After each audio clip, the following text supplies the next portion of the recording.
Welcome, everybody, to the Resilient Podcast. My name is Neil Tan, and I am your host. We have a fantastic guest here today, Helene Li from GoImpact. Welcome, Helene, to the podcast. Thank you, Neil. Hello, everyone. Very pleased to be here. It's awesome. Yeah, I mean, it's coming off the back of Green Week here in Hong Kong, and Helene has been a multiple event participant, I would say, right? So maybe just give a quick introduction about yourself and maybe your platform, and then we can go from there. Sure, sounds good, Neil. Cool. It's always nice to, kind of engage with friends, as well as, practitioners in the same space. I'm a management consultant turned banker, turned fin, green, and tech entrepreneur. Right. Okay, so that's really my whole career journey. And I think all that has been piling up knowledge in the green space, knowledge in the finance or the fin space, and knowledge through the FinTech Association, where I had the opportunity to work together with you and a few others. Yeah, absolutely. Yeah. So the green, fin, and tech has been that intersection sweet spot where GoImpact has been trying to carve out a position, and we're very grateful for the traction, in the market. Right. We specialize in learning programs that are executive education focused. So we don't handle the degree programs, but it's use case based and expert led. So that's really the part that I think will engage a lot of the executives that are in positions to make a difference to the agenda. Right, that's awesome. Let's talk a little bit about GoImpact. I mean, what are sort of like the key modules or key service lines inside of there, and then how are you developing inside of this marketplace? Right, actually, it's a very interesting question. When we first started, it was COVID. Okay, Right. Nobody anticipated that. So we had to pivot very quickly from a synchronous model to an asynchronous model, which means that you digitize your content, you rely a lot on online delivery rather than just face-to-face interaction, which really grinds to a halt in COVID. Looking back, that's actually a blessing in disguise because we may not be able to grow as fast. Right now, we are on 11 partner channels across 4 countries in Asia Pac and growing as we are speaking. And these are top tier universities that we issue joint certifications with. One of the major stock exchange that we do a mandatory program for all the publicly listed companies' board directors. So it's mandatory. Mandatory. Right. Mandated by the Securities Commission there. Right. And rolling out through that stock exchange. The first actually in the world. We are very honored to be able to do that. Right. And all that means that we are actually able to amass a lot of content very quickly. So our team, actually, full credit to them, have been doing the whole spectrum from reporting, disclosure, risk, risk at the board level and the C-suite level, as well as to how do you cascade it through micro-learning. Not everybody needs a full module, right? Not everybody has the time. Right. But companies would like everybody to be engaged. So micro-learning and digitized content come into play. So we are a bit of an ed tech player, specializing in green and sustainability education for executives and corporates, the whole spectrum. Okay.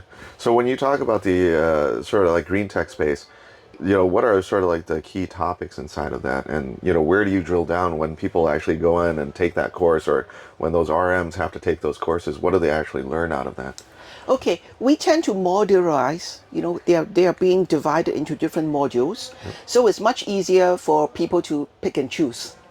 And to slice and dice according to what their particular corporate needs or the platform or the channels. So our channel partners actually co-create together with us what are the topics we develop and deliver. So carbon, you can imagine, very popular. Decarbonization, net zero. How do you actually get there? Reporting, disclosure, that landscape is changing by the day. We're all swimming in the alphabet soup of acronyms. So that is very, very popular. But beyond that, supply chain. Okay. Because supply chain actually hits Asia pretty hard. And it hits the bottom line of your company. Not enough attention, really. Not enough tools either. Right. So you need to start with the learning to see where the gaps are. What are some of the technical interventions that can happen. Right. So a lot of many different subjects. Right. And then so there's at least a baseline understanding of the folks as far as environmental or green is concerned in that sense. And then they get to pick and choose almost like a buffet from a myriad of different types of topics, right? And then to fulfill the requirement to... Yeah, Okay. I kind of see it like a Chinese herbal shop, medicine shop. Because if you look at the Chinese herbal shop, you've got on the shelf different types of medicine Yes. for different disease Sure. as a solution Right. for different disease.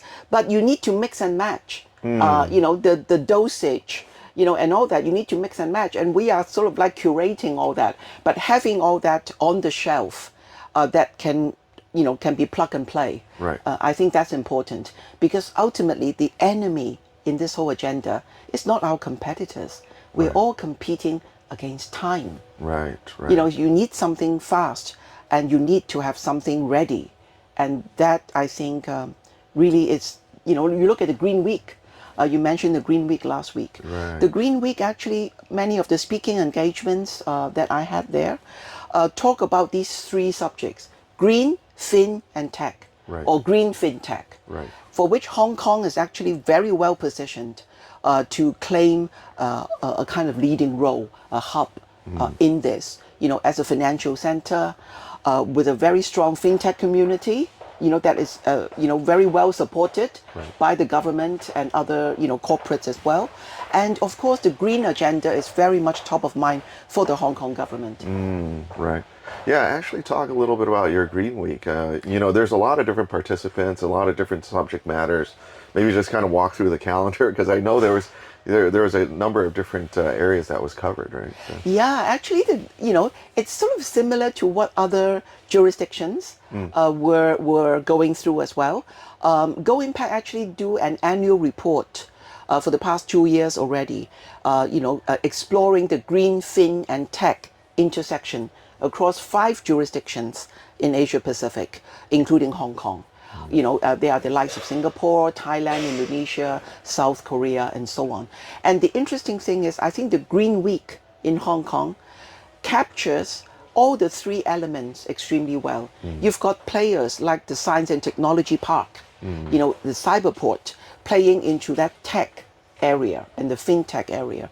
And you've also, of course, have the regulators collaborating with multilaterals like the International Finance Corporation, IFC.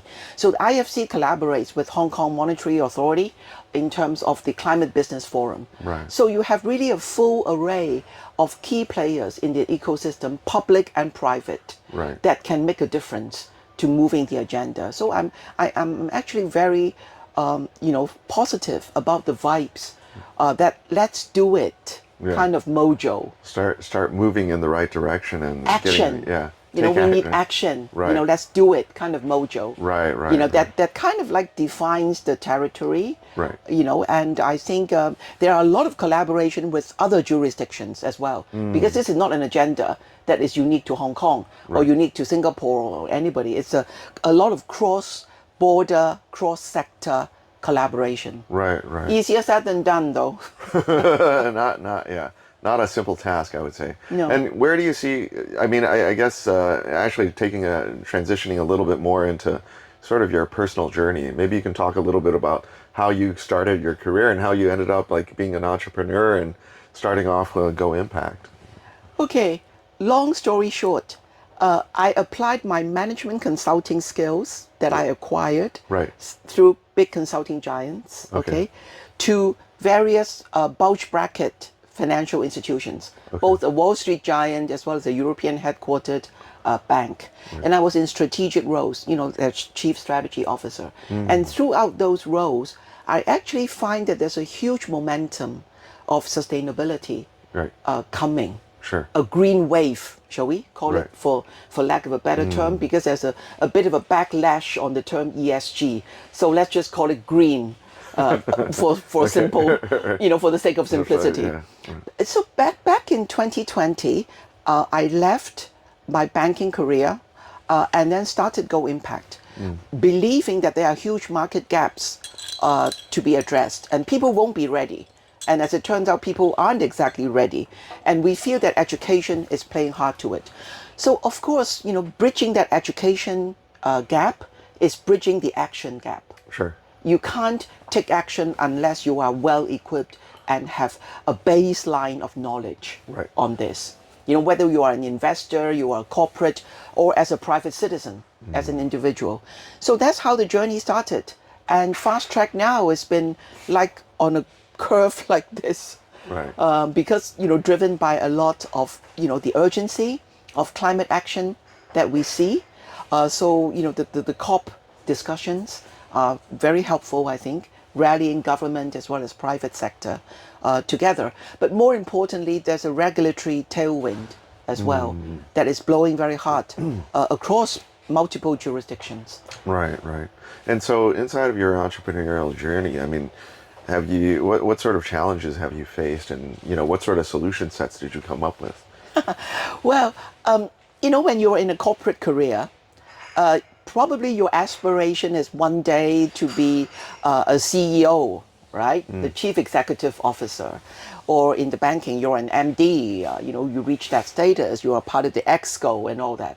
But even if you've done all that, when you become the CEO and co-founder of a fast-growing young company, you suddenly find the CEO is not chief executive officer, it's chief everything officer. And then you need a lot of CEOs around you, which is chief everything else officers. So it's a tough transition, right. I think, for some people. I'm very glad that maybe I have that personality, and I don't mind. Working in very small teams, Right. much smaller than I ever had before, and rolling my sleeve up and having that agility to learn. Right. I think it's that ability. Being a chief everything officer means that you have to be strategic as well as implementation. Execution excellence defines the success Right. of any young company. Yeah. It's not just the idea. Sure. Yes, and I think for that you need to have agility to unlearn your past habits, Right. and to relearn new habits that would make an impact today and for your business. And so, yeah, I mean, I guess, was that always something that you wanted to do, was actually run your own company? Or was that something that's, because you saw the market opportunity, you said, I'm going to go for this? No, I never actually had a dream I must be an entrepreneur. I was enjoying a relatively smooth sailing, career in banking Right. and all that. And I'm very grateful for everything that I've learned in my careers and the rewards that I been able to privileged to enjoy. But I saw there was a moment of truth for me in 2020 that the green wave is going to hit us and we won't be ready. So what could be some of the gaps? Right. Learning Yes. would actually be a huge gap. Right. And it's heavy lifting to do content for learning. So that's how it got started. Right, right. Very cool. And then, so, have you had to pivot the business at all? Or, I mean, you just like, this is the plan we're going to execute, and you just went on a straight line? Or did you have to kind of do any sort of adjustments, if you will, of your business models? Or? Yeah, Neil, I wish it was straight line. I wish. It's more like zigzag. And I think Sure. some of the zigzag was really around the mode of delivery for the content. Right. So education has always been important. EdTech has always been important. Sure. And then now together, I think advocacy and education goes kind of hand in hand. And a lot of the tech platform is really to help to fast track, the adoption Right. of that. So I think, yeah. Right. That's cool. And so, yeah, as a founder, I mean, I guess you have these different lessons learned. What could you share to other founders that, of course you said chief everything officer and all those different things, but what other key, like, let's say, team management, business models, any type of like key kernels of knowledge that you would want to share with other folks that are also founders, right? Wow. Too many. Too many. But if I have to sum it up, I think it's one thing, you have to be flexible and work with people that are like-minded, Yeah. that also are agile in learning. You don't need someone that comes and says, oh, I've been doing all that in the past 15 years and I'm going to try to just apply it, copy and paste. That's not going to work. Right. In today's age, in any job, I think, and much less for a fast-growing young company. So that learning ability, learning agility, Right. and flexibility, Cool. plus grit and perseverance. Absolutely. But I think enough has been said about it. There's a lot to be said for grit. Grit. Just going. Just keep at it. Right. Keep And pushing forward. grit, I think, also means focus. Because, you cannot be a Swiss Army knife, right, to everybody. That's a fast formula for failure. Right. If you try to be everything to everybody. Right. So you need to just pick and choose your battles wisely and sweat hard at a Right. few things that you can do well. Right. And not sweat at things that might be less important. Right. Okay, cool. Now, so kind of taking a look at sort of like your crystal ball, I mean, looking at the future trends inside of ESG, I would say actually, if you kind of look at it, what are your views as far as some of the challenges that the space has entered, right? I mean, I think ultimately you've got a bit of a pushback or a pullback out of the States or in where, they're shuttering some of the different funds that are ESG. Like, what's your take on that market development? I wish I had a crystal ball, but I think there are a few diverse forces at play. First, the agenda is getting more demanding. The questions are getting a lot tougher, and the whole trends are evolving very fast. So, which means there is likelihood for consolidation of players. You can't just jump on it as a sexy, cool marketing agenda, lip service of sustainability is not good enough to work anymore. The questions being asked are much tougher. People are asking how, what do we do? Action. It's not just making a pledge, but how do you get there to deliver on the pledge? So that's one thing. And secondly, with this backlash of ESG, I think actually it helps in some ways. Because I was recently reading a very interesting article that says the ESG tourists are leaving. Tourists. People that just hop on and hop off Okay. the bus. Like, ride the trend. Or Ride the trend. I see. Just take advantage, thinking that it's a cool, sexy agenda without a lot of knowledge, depth, without really a lot of power, in this. So if in a consolidation state, it actually helps the whole agenda. Right. Because then, there could be a temporary drop in the AUM into ESG funds, but ultimately the better players will remain, and it will actually minimize all these greenwashing and other weeded out all these other tourists, so to speak. Right. So I don't think it's a bad thing actually for the agenda. To almost like hit a reset button and then restart again or take a step back from it. Yeah. Right, cool. And then, I think whether it's inside of Asia or whether it's on a global scale, I mean, the ESG, there's a lot more focus on E, a lot less activity on the S and the G, at least in Asia. What's your view in terms of like trying to get it more peanut butter spread across these different topics and getting a little bit more engagement on the other parts of the ESG space? Actually, there's probably a good reason for the kind of more dominance of the E. Right. Because it's easier to quantify. Right. S and G are probably a bit more qualitative. Yeah. So, and for most people, particularly when you say contain it to 1.5 degrees according to Paris Agreement or the net zero journey by 2050 and so on, people want KPIs, right? I've reduced that much in carbon emissions. I've done X amount, and so on. S and G actually are very important, I can tell you, at the board level of publicly listed companies where my firm and I are doing a lot of the training for the mandatory programs. The governance side speaks a lot. That's the backbone that supports. Good governance supports everything else on top of it. Right. Otherwise, it could be a house of cards. Sure. So I think you need all the three engines, but there could be different times, different stages. Do you think that they should be separated, or I mean, I guess the E has hit critical mass in that sense, right? So I mean, do you think that they should be separated into different streams, if you will? No, Or I think they are they're really still all part of complementary? the same Venn diagram, Okay. if you like. Sure. So kind of like there are areas where they overlap, Yes. as well. Like governance is Sure. the backbone. So it's like a Venn diagram. All three are important, Right. but it may not be a very even Venn diagram. Okay. So there could be some parts that are a bit The bigger. circles are not like exactly the same no. size. It's like that's cool.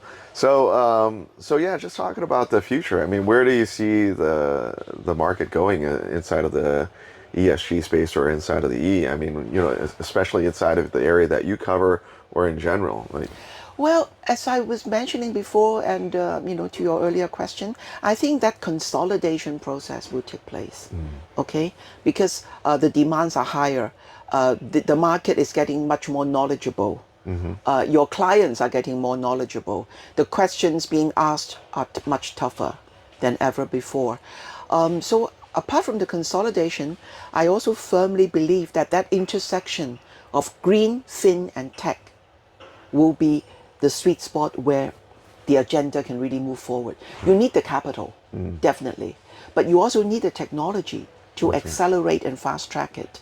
And of course, all these would have a role to play in the green wave. And as we really, it's a battle for survival, right. as well. It's not just a nice agenda to talk about. Right. Cool. Yeah, so it's been great, catching up with you. I mean, it's you come into Hong Kong every once in a while, or pretty frequently. So I think, obviously very successful in terms of the platform. Wishing you, great future in terms of like the development of the platform. It's got great traction and everything. So really appreciate it. So thanks a lot for coming in. Thank you, Neil. Thank you.